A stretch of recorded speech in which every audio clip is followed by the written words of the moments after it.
जीवन में की गई प्रत्येक गलती से अगर सीख लेकर उसे दोहराया न जाए तो भगवान श्री कृष्ण उसे सजा नहीं बल्कि क्षमादान देते हैं। हरे कृष्णा। आज की कथा में आप सभी भक्तों का हार्दिक स्वागत है। भगवान श्री कृष्ण और श्रीमती राधा रानी की कृपा सदैव आप और आपके समस्त परिवार पर बनी रहे।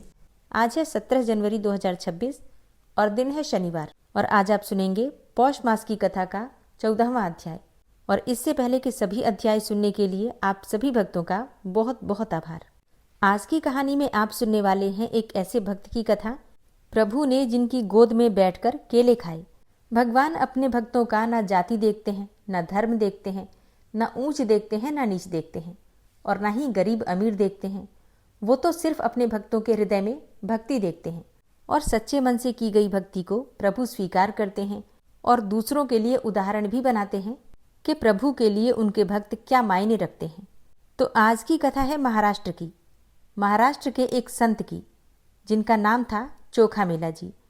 चोखा मेला जी एक गृहस्थ संत थे। वो बड़ी मेहनत से गृह निर्माण का कार्य करते थे। गृह निर्माण अर्थात जो घर बनते हैं उसमें मिस्त्री और मजदूर जो लगते हैं, उसी प्रकार का मिस्त्री मजदूर का काम उनका होता था।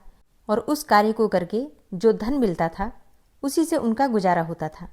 तो उनके पास कुछ रुपए हुआ करते थे, मतलब कुछ ही रुपए होते थे, बहुत ज़्यादा धन नहीं था, लेकिन मन में भक्ति अपार थी। अपने घर में ठाकुर जी की सेवा करते थे। तो एक दिन अपने घर के ठाकुर जी की सेवा के लिए सब्जी लेने जा रहे थे। उन्होंने देखा कि बाजार में बहुत बड़े बड़े केले रखे हुए हैं। अब देखते ही उनके मन में आया कि ये केले तो विट्ठल भगवान को बहुत अच्छे लगेंगे। अब उन्होंने सब्जी नहीं ली, बल्कि उन्हीं पैसों से केले खरीद लिए और केलों को लेकर पहुंच गए विट्ठल भगवान के मंदिर में। लेकिन उनको मंदिर में प्रवेश करने का अधिकार नहीं था। तो वे क्या किए, दरवाजे पर खड़े हो गए और दरवाजे पर खड़े होकर जो अंदर सेवक होते हैं, पुजारी होते हैं, उनको आवाज़ लगाई और कहा कि कृपया भगवान को केले का भोग लगा दीजिए। भगवान के कुछ सेवकों ने उन्हें धक्का मारकर मंदिर के द्वार पर से भी बाहर कर दिया और उन्होंने कहा, तुम क्या समझते हो, 2-4 बार प्रभु का नाम ले लिया तो इतने बड़े भक्त बन जाओगे कि तुम्हारे हाथ का छुआ हुआ भगवान भोग पा लेंगे। लेकिन देखिए, इतना होने के बाद भी भक्त का हृदय कितना पवित्र होता है कि उनके साथ कोई कितना भी बुरा करे, वो किसी के भी बारे में बुरा नहीं सोचते हैं। तो चोखा मेला जी को इस बात से बुरा नहीं लगा कि उनके साथ इतना बड़ा दुर्व्यवहार हुआ, बल्कि वो एकांत में जाकर प्रभु से बात करने लगे कि मेरा अपमान हुआ, इस बात का मुझे कोई दुख नहीं, लेकिन आपने मेरे साथ ऐसा क्यों किया। मेरे हृदय में आपने ही प्रेरणा की और फल देख करके मेरे मन में आया कि आप खाना चाहते हैं इसे, तो मैं आपके लिए केले लेकर गया। और आपने मुझे ऐसी जगह पैदा ही क्यों किया जहाँ की सेवा आपको पसंद नहीं। तो आप तो सब कुछ कर सकते थे ना। उसके बाद फिर आपने केले खाने की चाह प्रकट क्यों की।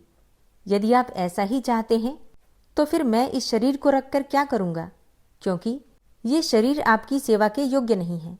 तो आज से मेरा अन्न जल सब बंद, और अब मैं इस शरीर को बिल्कुल त्याग दूंगा। तो उन्होंने अपनी कुटिया का दरवाज़ा बंद कर लिया और निश्चय कर लिया कि इस शरीर में न तो अब अन्न डालेंगे और ना ही जल। भक्त भगवान का चिंतन करते हैं और भगवान अपने भक्तों की चिंता करते हैं।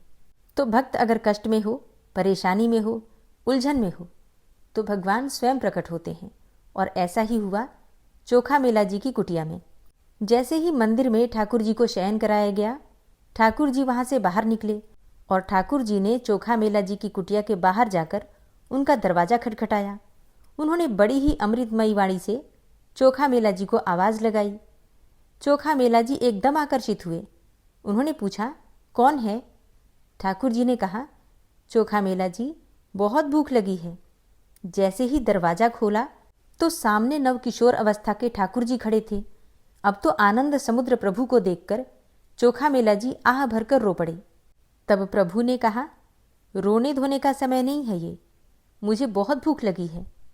चोखा मेला जी के पास जैसा भी था, जो भी था, वैसा ही उन्होंने आसन बिछाया और कहा, विराजिए प्रभु। ठाकुर जी ने कहा, नहीं नहीं, आसन पर नहीं, मैं तो तुम्हारी गोद में बैठकर खाऊंगा। ठाकुर जी ने कहा, वो जो केले लाए थे ना, वो ले आओ। चोखा मेला जी बोले, हाँ प्रभु, मुझे अपमानित करके भगा दिया गया, वो तो अभी रखा हुआ है। ठाकुर जी अब चोखा मेला जी की गोद में बैठकर केले खा रहे हैं। प्रभु बोले, आज जो स्वाद मिल रहा है ना, वो तो मुझे मंदिर में लगाए हुए भोग में भी नहीं मिलता। रुक्मिणी जी को भी तो पता चले कि मेरे प्रेमी जनों द्वारा दी गई वस्तुओं में कितना स्वाद होता है। इसीलिए आप मुझे 2 केले रुक्मिणी जी के लिए भी दे दीजिए। ठाकुर जी ने बाकी सब केले खा लिए और चोखा मेला जी से कहा, आप आनंदित रहो, मैं उन्हीं का होता हूँ जो मेरे लिए हैं। मैं किसी जाति, कुल, साधना, अवस्था, तपस्या किसी चीज़ का नहीं होता। इसका तो केवल कुछ सुकृत फल होता है, लेकिन जो केवल मेरे लिए हैं मैं उनका होता हूँ। ठाकुर जी वापस अपने मंदिर में आए और रुक्मिणी जी को अपने भक्त द्वारा दिया हुआ केला खिलाया और आंगन में छिलके फेंक दिए और उन्होंने मंदिर का दरवाजा अंदर से बंद कर लिया। अब सुबह दर्शन के लिए हजारों भक्तों की भीड़ लगी। ठाकुर जी की सेवा करने वाले सेवक बाहर से ताला लगाकर जाते थे, तो उन्होंने जब ताला खोला तो दरवाजा नहीं खुला। सब बहुत परेशान हो गए और रोने लगे। तो पुजारियों ने प्रभु से प्रार्थना की कि कोई अपराध प्रभु हो गया है क्या। ठाकुर जी ने कहा, ये दरवाज़ा तभी खुलेगा जब आप सब चोखा मेला जी को लेकर आएंगे और वो दरवाज़ा खोलने के लिए कहेंगे। निजी सेवकों ने कहा, प्रभु हम अभी जाते हैं। ठाकुर जी ने कहा, ऐसे नहीं जाना है, पालकी लेकर जाना है। चोखा मेला जी को पालकी में बिठाकर लेकर आओ। वो दैन्य हैं तो शायद वो पालकी में ना बैठें, तो आप उनके चरण पकड़ना, प्रार्थना करना, लेकिन उनको पालकी में ही बिठा कर लाना। ठाकुर जी अपने सेवकों के जीवन आधार थे, तो वो पालकी लेकर चोखा मेला जी को लेने के लिए भागे। अब तो सब लोग देखकर आश्चर्यचकित हो रहे हैं कि कल मंदिर के दरवाजे से जिसको धक्का दिया गया था, आज उसे ही भगवान के सेवक पालकी में लेने जा रहे हैं। जैसे ही सेवकों ने पालकी में बैठकर मंदिर चलने की बात की, तो चोखा मेला जी तो साष्टांग लेट गए और उन्होंने कहा, मैं इस योग्य नहीं हूँ। सेवकों ने उनके चरण पकड़ लिए कि अब आप और मत छुपाइए, हम जान गए हैं कि आप किस कोटि के महान भक्त हैं। उन्होंने जबरदस्ती चोखा मेला जी को पालकी में बिठाया और इनकी जय जयकार करते हुए मंदिर में लाए। मंदिर में जाते ही चोखा मेला जी ने आंसू बहाते हुए प्रभु से प्रार्थना की। उन्होंने कहा, प्रभु बस करो, अब तो दरवाज़ा खोल दो। इसके बाद तत्काल ही मंदिर के दरवाजे खुल गए। चोखा मेला जी की छोटी सी सेवा ने चमत्कार प्रकट कर दिया।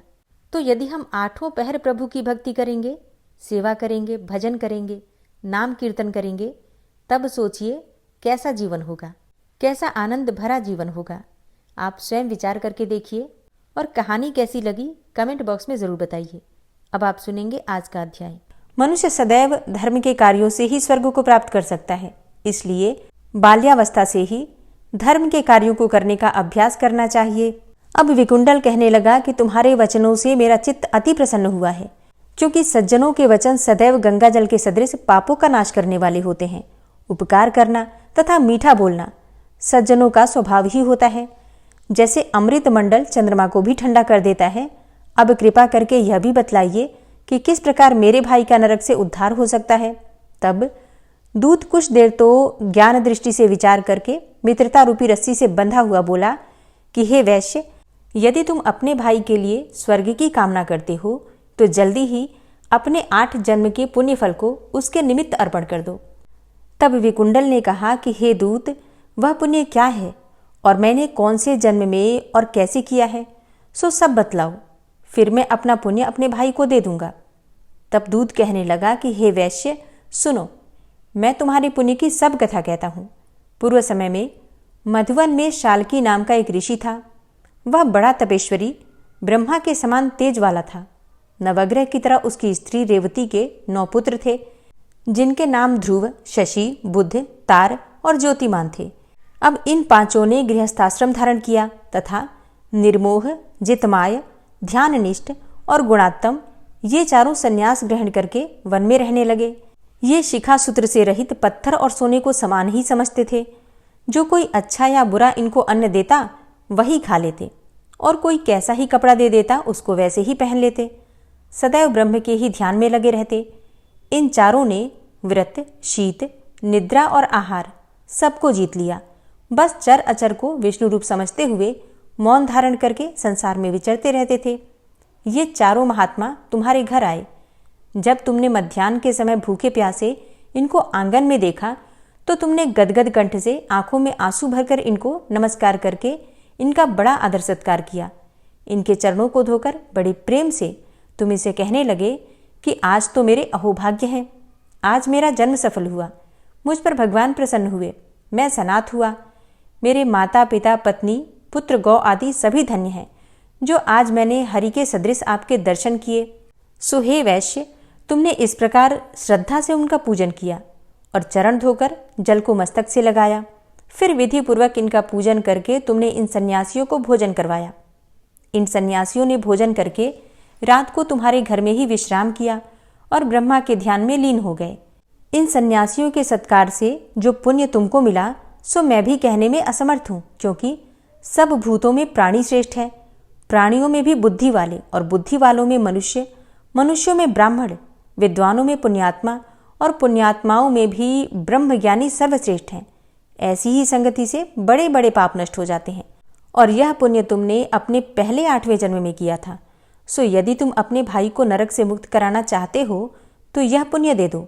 सो दूत के ऐसे वाक्य सुनकर उसने प्रसन्न चित्त से अपना पुण्य अपने भाई कुंडल को दे दिया और वह नरक से मुक्त हो गया और दोनों भाई देवताओं से पूजित किए गए। तब दूत अपने स्थान को चला गया। इस प्रकार वैश्य के पुत्र विकुंडल ने अपना पुण्य देकर अपने भाई को नरक की यातना करने से छुड़वाया। सो हे राजन, जो कोई इस इतिहास को पढ़ता या सुनता है वह हजारों गोदान का फल प्राप्त करता है। हरे कृष्णा। आज की कथा का यहीं पर समापन करती हूँ और इसके आगे का वृतांत आप सुनेंगे कल की कथा में। और अब आप सुनेंगे लापसी और तापसी की कहानी। एक गांव था जिसमें 2 भाई रहते थे। एक का नाम था लापसी और दूसरे का नाम था तापसी।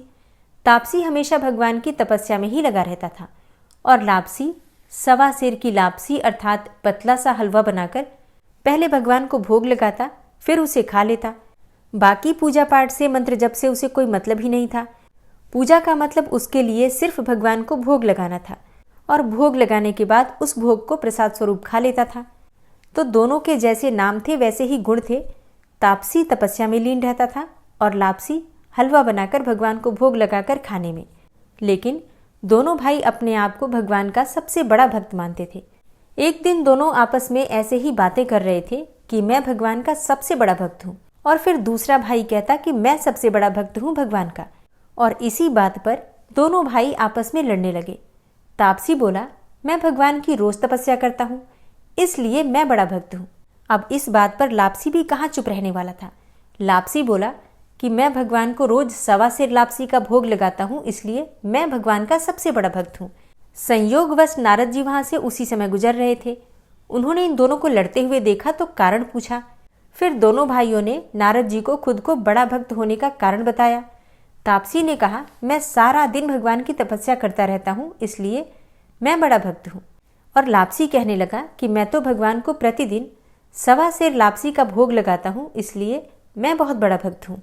नारद जी ने उन दोनों को सुना और फिर उन दोनों से कहा कि मैं तुम्हारी भक्ति का फैसला कल करूँगा। दूसरे दिन स्नान इत्यादि करने के बाद लापसी और तापसी अपनी अपनी भक्ति दिखाने के लिए निकल पड़े। तो नारद जी ने चुपके से 1.25 करोड़ की एक अंगूठी दोनों के रास्ते में ऐसे रख दी कि उनकी नज़र उस अंगूठी पर पड़े और उन्हें ऐसा लगे कि किसी की कीमती चीज गिर गई है।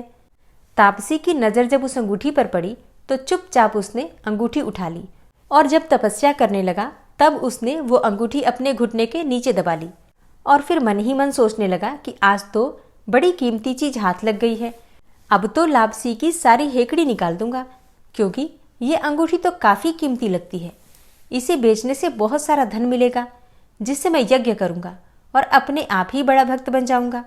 लापसी की नज़र भी रास्ते में पड़ी हुई अंगूठी पर पड़ी, पर उसने उस पर ध्यान ही नहीं दिया।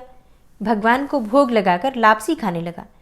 लापसी को भी रत्नजड़ित अंगूठी दिखी थी, पर उसने सोचा ये मेरे किस काम की है, इसे कोई भी अगर मेरे पास देखेगा तो मेरी गर्दन काट देगा और इसे ले जाएगा। ऐसा विचार करके उसने अंगूठी को अनदेखा कर दिया। जब नारद जी सामने आए तो दोनों ने पूछा, बताइए देवर्षि, हम दोनों में से कौन बड़ा है? तब नारद जी ने तापसी को खड़े होने को कहा और पूछा कि तेरे घुटने के नीचे क्या है? जब तापसी खड़ा हुआ तो उसके घुटने के नीचे दबी हुई अंगूठी दिखाई पड़ी। नारद जी तापसी से बोले, इतनी तपस्या करने के बाद भी तुम्हारी चोरी की आदत नहीं गई? तुमसे तो लापसी ही बड़ा है और तुम्हें तुम्हारी तपस्या का कोई फल भी नहीं मिलेगा, क्योंकि तुम्हारा ध्यान तो चोरी की तरफ था। तब तापसी शर्मिंदा होकर नारद जी से माफी मांगने लगा और पश्चाताप करने लगा। उसने नारद जी से पूछा, हे प्रभु, मुझे बताइए कि मेरी भक्ति का फल मुझे कैसे मिलेगा? अब जो नारद जी ने बताया वो सबके लिए बहुत समझने की बात है। नारद जी ने कहा कि अगर कोई किसी भी दिन गाय और कुत्ते की रोटी नहीं बनाएगा तो उसका संपूर्ण शुभ फल जो है वो तुझे प्राप्त होगा। मतलब जो भी पुण्य वो करेगा व्यक्ति, उसका फल तापसी को मिल जाएगा। और अगर कोई ब्राह्मण को भोजन कराकर दक्षिणा नहीं देगा तो उसका फल भी तुझे मिलेगा। यदि कोई साड़ी किसी को दे और उसके साथ उसका ब्लाउज न दे तो उसका भी जो पुण्य फल होगा वो तुझे मिल जाएगा। यदि कोई एक ही दिए से दूसरा दिया जलाएगा तो उसका भी जो पुण्य फल होगा वो तुझे मिल जाएगा। और अगर कोई सारी कहानी सुने लेकिन तुम्हारी कहानी न सुने तो उसका भी जो पुण्य फल होगा वो तुम्हें ही मिल जाएगा। उसी दिन से हर कहानी के अंत में लापसी और तापसी की कहानी जरूर सुनी जाती है। ओम विश्वम विष्णुर्वचटकारो भूत भव्य भवत प्रभु भूतकृत भूतभृत भावो भूतात्मा भूतवाहन भूतात्मा परमात्मा च मुक्तानां परमागति अव्ययः पुरुष साक्षी क्षेत्रज्ञो अक्षर एव च योगो योग विदाम नेता प्रधान पुरुषेश्वरः नारसिंह वपु श्रीमान केशवः पुरुषोत्तम सर्वः शर्वः शिवस्थाणुर्भूतादिर्निधिर्व्ययः संभवो भावनो भर्ता प्रभवः प्रभुरीश्वरः स्वयंभू शंभुरादित्यः पुष्कराक्षो महास्वनः अनादिनिधनो धाता विधाता धातुरुत्तमः अप्रमेयो ऋषिकेश पद्मनाभो अमरप्रभु विश्वकर्मा मनुस्त्वष्टा स्थविष्ठः स्थविरो ध्रुवः अग्राह्यः शाश्वतः कृष्णो लोहिताक्षः प्रतर्दन प्रभूतस्त्रिककुब्धाम पवित्रं मङ्गलं परम् ईशानः प्राणदः प्राणो ज्येष्ठः श्रेष्ठः प्रजापति हिरण्यगर्भो भूगर्भो माधवो मधुसूदनः ईश्वरो विक्रमी धन्वी मेधावी विक्रमः क्रमः अनुत्तमो दुराधर्षः कृतज्ञः कृतिरात्मवान् सुरेशः शरणं शर्म विश्वरेताः प्रजाभवः अह संवत्सरो व्यालः प्रत्ययः सर्वदर्शनः अज सर्वेश्वर सिद्ध सिद्धे सर्वादिर्च्युतः वृषाकपिर्मेयात्मा सर्वयोगविनिश्रितः वसुर्वसुमना सत्य समात्मा संमितः समः अमोघ पुण्डरीकाक्षो वृषकर्मा वृषाकृतिः रुद्रो बहुशिरा बभ्रुर्विश्वयोनिः शुचिश्रवः अमृतः शाश्वतस्थाणुर्वरारोहो महातपः सर्वगः सर्वविद्भानुर्विश्वक्सेनो जनार्दनः वेदो वेदविद्व्यङ्गो वेदाङ्गो वेदवित्कविः लोकाध्यक्षः सुराध्यक्षो धर्माध्यक्षः कृताकृतः चतुरात्मा चतुर्व्यूहश्चतुर्द्रष्टश्चतुर्भुजः भ्राजिष्णुर्भोजनं भोक्ता सहिष्णुर्जगदाति च अनघो विजयोजेता विश्वयोनिः पुनर्वसु उपेन्द्रो वामनः प्रांशुर्मोघः शुचिरुर्जितः अतीन्द्रः संग्रहः सर्गो धृतात्मा नियमो यमः वेद्यो वैद्यः सदा योगी वीरः माधवो मधु अतीन्द्रियो महामायो महोत्साहो महाबलः महाबुद्धिर्महावीर्यो महाशक्तिर्महाद्युतिः अनिर्देश्य वपुः श्रीमान् मेयात्मा महाधृतिर् महिश्वासो महीभर्ता श्रीनिवासः सतां गति अनिरुद्ध सुरानन्दो गोविन्दो गोविन्दाम्पति मरीचिर्दमनो हंस सुपर्णो भुजगोत्तम हिरण्यनाभ सुतपा पद्मनाभ प्रजापति अमृत्यु सर्वदिक्सिंह संधाता संधिमानस्थिर अजो दूर्मर्षणः शास्ता विश्रुतात्मा सुरारिः गुरुर्गुर्तमो धाम सत्य सत्यपराक्रम निमिषो अनिमिषो श्रग्वी वाचस्पतिरुदारधि अग्रणिर्ग्रामणी श्रीमान् न्यायो नेता समीरण सहस्रमूर्धा विश्वात्मा सहस्राक्षा सहस्रपात् आवर्तनो निवृत्तात्मा संवृतः संप्रमर्दन अह संवर्तको वह निर्निलोधरणीधरः सुप्रसादः प्रसन्नात्मा विश्वदृग् विशुभुग् विभु सत्कर्ता सत्कृतः साधु जहर्नुर्नारायणो नरः असंख्येयो अप्रमेयात्मा विशिष्ट शिष्टकृच्छुवि सिद्धार्थ सिद्धसंकल्प सिद्धिदः सिद्धिसाधनः वृषाहि वृषभो विष्णुर्विष्पर्वा वृषोदरः वर्धनो वर्धमानश्च विविक्तः श्रुतिसागरः सुभुजो दूर्धरो वाग्मी महेन्द्रो वसुदो वसु नैकरूपो बृहद्रूप शिपिविष्टः प्रकाशनः ओजस्तेजो द्युतिधर प्रकाशात्मा प्रतापनः रिद्धस्पष्टाक्षरो मन्त्रश्चन्द्रांशुर्भास्करद्युतिः अमृतांशुद्भवो भानु शशबिन्दुः सुरेश्वरः औषधं जगतः सेतु सत्यधर्मपराक्रमः भूतभव्य भवन्नाथ पवनः पावनो नलः कामः कामकृत्कान्तः कामः कामप्रदः प्रभु युगादिकृद्युगावर्तो नैकमायो महाशनः अदृश्यो अव्यक्तरूपश्च सहस्रजितनन्तजित् इष्टो अविशिष्ट शिष्टेष्ट शिखण्डी नहुसो वृष क्रोधः क्रोधकृत्कर्ता विश्वबाहुर्महीधरः अच्युतः प्रतितः प्राणः प्राणदो वासवानुजः अपां निधिर्धिष्ठानं प्रमत्तः प्रतिष्ठितः स्कन्दः स्कन्दधरो धूर्यो वरदो वायुवाहनः वासुदेवो बृहद्भानुरादिदेवः पुरन्दरः अशोकस्तारणस्तार शूर सौरिर्जनेश्वर अनुकूल शतावर्त पद्मी पद्मनिभेक्षण पद्मनाभो अरविंदाक्ष पद्मगर्भ शरीरभृत महर्धिरिद्धो वृद्धात्मा महाक्षो गरुड़ध्वज अतुल शरभो भीमो समयज्ञो हविर्हरि सर्वलक्षण्यो लक्ष्मीवान समितिंजय वीक्षरो रोहितो मार्गो हेतुर्दामोदर सह महीधरो महाभागो वेगवान मिताशन उद्भव शोभणो देव श्रीगर्भ परमेश्वर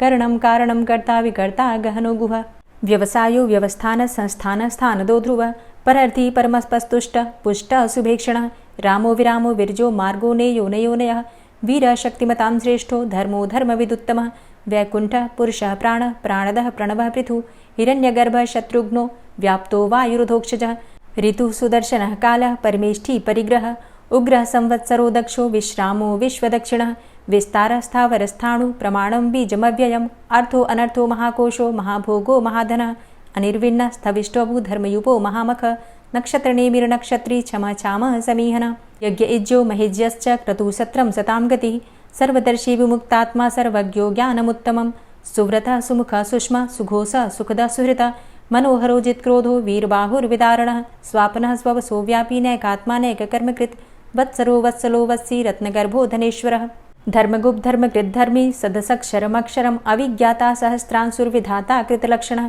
गभस्तिनेमिः सत्त्वस्थः सिंहो भूतमहेश्वरः आदिदेवो महादेवो देवेशो देवभृद्गुरुः उत्तरो गोपतिर्गोप्ता ज्ञानगम्यः पुरातनः शरीरभूतभृद्भोक्ता कपीन्द्रो भूरि दक्षिणः सोमभो अमृतपः सोम पुरुजित पुरुषोत्तमः विनयोजय सत्यसन्धो दाशाः सात्वतां पतिः जीवो विनयिता साक्षी मुकुन्दो अमितविक्रमः अम्भो निद्रणन्तात्मा महोदधीशयोऽन्तकः अजोमहारः स्वाभाव्यो जितामित्रः प्रमोदन आनन्दो नन्दनो नन्दः सत्यधर्मा त्रिविक्रमः महर्षि कपिलाचार्यः कृतज्ञो मेदिनीपतिः त्रिपदस्त्रिदशाध्यक्षो महाशृङ्गः कृतान्तकृत् महावराहो गोविन्दः सुखेणः कनकाङ्गदी गुह्यो गभीरो गहनो गुप्तश्चक्रगदाधरः वेधा स्वाङ्गो अजितः कृष्णो दृढः सङ्कर्षणोच्युतः वरुणो वारुणो वृक्षः पुष्कराक्षो महामनाः भगवान् भगानन्दी वनमाली हलायुधः आदित्यो ज्योतिरादित्यः सहिष्णुर्गतिसत्तमः सुधन्वाखण्ड परशुर्दारुणो द्रविडप्रदः दिविस्त्रिक्सर्वदृग्व्यासो वाचस्पतिर्योनिजः त्रिसामासामगः साम निर्वाणं भेषजम्भिषक्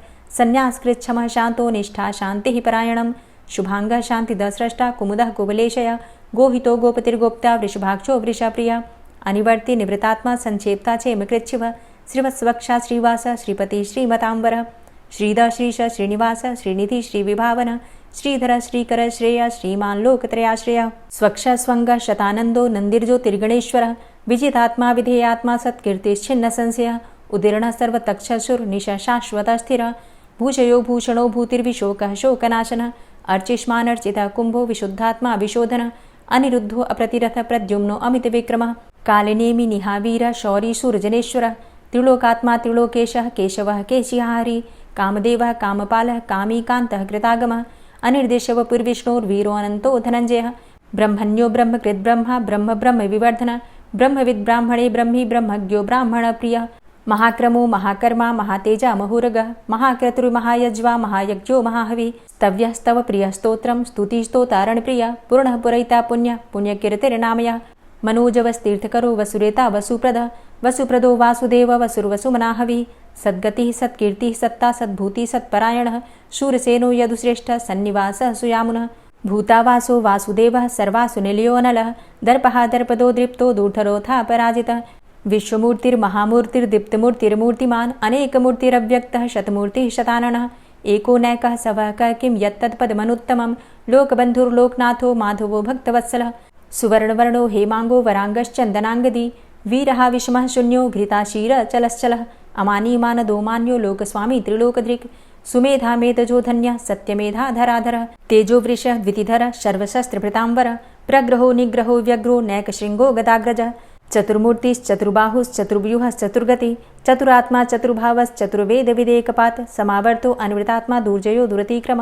दुर्लभो दुर्गमो दुर्गो दुरावासो दुरारिहा शुभांगो लोकसारंग शुतन्तुस्तन्तुवर्धन इंद्रकर्मा महाकर्मा कृतकर्मा कृतागम उद्भवः सुन्दरः सुन्दो रत्ननाभः सुलोचनः अर्को वाजसनः शृङ्गी जयन्तः सर्वविजयी सुवर्णबिन्दुरक्षोभ्य सर्वभागीश्वरेश्वरः महाहृदो महागर्तो महाभूतो महानिधि कुमुदः कुन्दरः कुन्दः पर्जन्यः पावनो नीलः अमृताशो अमृतवपुः सर्वज्ञः सर्वतोमुखः सुलभः सुव्रतः सिद्धः शत्रुजित् शत्रुतापनः न्यग्रोधो दुम्बरो अस्वस्थश्चाणुरान्ध्रनिषूदनः सहस्रार्चिः सप्तजिह्वः सप्तैधा सप्तवाहनः अमूर्तिरणघो अचिन्त्यो भयकृद्भयनाशनः अणुर्बृहत् कृशस्थूलो गुणभृन्निर्गुणो महान् अधृतः स्वधृतः स्वास्य प्राग्वंशो वंशवर्धनः भारभृतिकथितो योगी योगी स सर्वकामदः आश्रमश्रमण क्षाम सुपर्णो वायुवाहन धनुर्धरोर्धनुर्वेदो दण्डोदमयितादम अपराजितः सर्वसहो नियन्ता नियमो यमः सत्त्ववान् सात्विकः सत्यः सत्यधर्मपरायणः अभिप्रायः प्रियार्होर्हः प्रियकृत् प्रीतिवर्धनः विहाय सगतिर्ज्योतिः सुरुचिर्हुद्भुग्विभुः रविर्विलोचनः सूर्यः सविता रविलोचनः अनन्तो हुद्भुग्भोक्ता सुखदो नैकजोग्रजः अनिर्विण्णः सदामर्षि लोकाधिष्ठानमद्भुतः सनात सनातन्तमः कपिलः कपिरप्ययः स्वस्तिदः स्वस्तिकृत् स्वस्ति स्वस्तिभुक् स्वस्ति दक्षिणः रौद्रः कुण्डली चक्रे विक्रमयुर्जितशासनः शब्दातिगः शब्दशः शिशिरः शर्वरीकरः अक्रूरः पेशलो दक्षो दक्षिणः क्षमिणाम्बरः विद्वतमो वितभय पुण्यश्रवणकीर्तनः उत्तारणो दुष्कृतिः पुण्यो दुःस्वप्ननाशनः वीरः रक्षणः सन्तो जीवनः पर्यवस्थितः अनन्तरूपो अनन्तसृर्जितमन्युर्भयापः चतुरश्रो गभीरात्मा विदिशो व्यादिशो दिश अनादिर्भूर्भुवो लक्ष्मीः सुवीरो रुचिराङ्गदः जननो जन्मादिर्भीमो भीमपराक्रमः आधारनीलयोधाता पुष्पहासः प्रजागर ऊर्ध्वगः सत्पथाचारः प्राणदः प्रणमापण प्रमाणं प्राणनीलयः प्राणभृत् प्राणजीवनः तत्त्वं तत्त्वविदेकात्मा जन्म मृत्यु जरातिगः भूर्भुवः स्वस्तरुस्तारः सविता प्रपितामहः यज्ञो यज्ञपतिर्यज्वा यज्ञाङ्गो यज्ञवाहनः यज्ञभृद्यज्ञकृद्यज्ञ यज्ञभुग्यज्ञसाधनः यज्ञान्तिकृद्यज्ञ गुह्यमन्यमन्नादेव च आत्मयोनिः स्वयं जातो वैखानः सामगायनः देवकीनन्दनः स्रष्टा क्षितिसः पापनाशनः शङ्खभृन्नन्दकीचक्री शारङ्गधन्वा गदाधरः रथाङ्गपाणिरक्षोभ्य सर्वप्रहरणायुध ओम नमः। और अब आप सुनेंगे श्री तुलसी चालीसा। श्री तुलसी महारानी करु विनय सिरनाय, जो मम हो संकट विकट दीजे मात नशाय। नमो नमो तुलसी महारानी, महिमा अमित न जाए बखानी। दियो विष्णु तुमको सन्माना, जग में छायो सुयस महाना। विष्णु प्रिया जय जयति भवानी, तिहु लोक की हो सुख खानी। भगवत पूजा करे जो कोई, बिना तुम्हारे सफल न होई। जिन घर तव नहीं होय निवासा, उस घर कर ही विष्णु नहीं बासा। करें सदा जो तव नित सुमिरन, तेहि के काज होय सब पूरन। कार्तिक मास महात्म तुम्हारा, ताको जानत सब संसारा। तव पूजन जो करे कुंवारी, पावे सुंदर वर सुकुमारी। करे जो पूजा नित प्रति नारी, सुख संपत्ति से होय सुखारी। वृद्धा नारी करे जो पूजन, मिले भक्ति होवे पुलकित मन। श्रद्धा से पूजे जो कोई, भवनिधि से तर जावे सोई। कथा भागवत यज्ञ करावे, तुम बिन नहीं सफलता पावे। छायो तब प्रताप जग भारी, ध्यावत तुम्हीं सकल चित धारी। तुम्ही मात यंत्रन तंत्रन में, सकल काज सिद्धि होवे क्षण में। औषधि रूप आप हो माता, सब जग में तव यश विख्याता। देव ऋषि मुनि और तपधारी, करत सदा तव जय जयकारी। वेद पुराणन तव यश गाया, महिमा अगम पार नहीं पाया। नमो नमो जय जय सुख कारणि, नमो नमो जय दुख निवारणी। नमो नमो सुख संपत्ति देनी, नमो नमो अघ काटन चेनी। नमो नमो भक्तन दुख हरणी, नमो नमो दुष्टन मद छेनी। नमो नमो भव पार उतारणी, नमो नमो परलोक सुधारणी। नमो नमो निज भक्त उबारणी, नमो नमो जन काज सवारणी। नमो नमो जय कुमति नशावनी, नमो नमो सब सुख उपजावनी। जयति जयति जय तुलसी माई, ध्याऊं तुमको शीश नवाई। निज जन जानी मोहि अपनाओ, बिगड़े कारज आप बनाओ। करूं विनय मैं मात तुम्हारी, पूर्ण आशा करहु हमारी। शरण चरण कर जोरी मनाऊं, निश दिन तेरे ही गुण गाऊं। करहु मात अब मोह पर दाया, निर्मल होए सकल मम काया। मांगू मातु यही बर दीजे, सकल मनोरथ पूर्ण कीजे। जानू नहीं कछु नेम आचारा, क्षमहु मातु अपराध हमारा। 12 मास करे जो पूजा, तासम जग में और नहीं दूजा। प्रथम ही गंगा जल मंगवावे, फिर सुंदर स्नान करावे। चंदन अक्षत पुष्प चढ़ावे, धूप दीप नैवेद्य लगावे। करें आचमन गंगा जल से, ध्यान करे हृदय निर्मल से। पाठ करे फिर 40 की, स्तुति करे मात तुलसा की। यह विधि पूजा करे हमेशा, ताके तन नहीं रहे कलेशा। करे मास कार्तिक का साधन, सोवे नित पवित्र हुई जाहि। है यह कथा महासुखदाई, पढ़े सुने सो भव तर जाई। यह श्री तुलसी 40 पाठ करे जो कोय, गोविंद सो फल पावही, जो मन इच्छा होय। तुलसी 40 संपूर्ण। और अब आप सुनेंगे तुलसी महारानी की आरती। तुलसी महारानी नमो नमो, हरि की पटरानी नमो नमो। तुलसी महारानी नमो नमो, हरि की पटरानी नमो नमो। धन्य तुलसी पूर्ण तप कीनो, धन्य तुलसी पूर्ण तप कीनो। शालिग्राम की बनी पटरानी नमो नमो। तुलसी महारानी नमो नमो, हरि की पटरानी नमो नमो। जाके पत्र मंजरी कोमल, जाके पत्र मंजरी कोमल। श्रीपति कमल चरण लपटानी नमो नमो, हरि की पटरानी नमो नमो। तुलसी महारानी नमो नमो। धूप दीप नैवेद्य आरती, धूप दीप नैवेद्य आरती। पुष्पन की वर्षा बरसानी नमो नमो, हरि की पटरानी नमो नमो। तुलसा महारानी नमो नमो। 56 भोग 36 व्यंजन, 56 भोग 36 व्यंजन। बिन तुलसा हरि एक न मानी नमो नमो। तुलसी महारानी नमो नमो, हरि की पटरानी नमो नमो।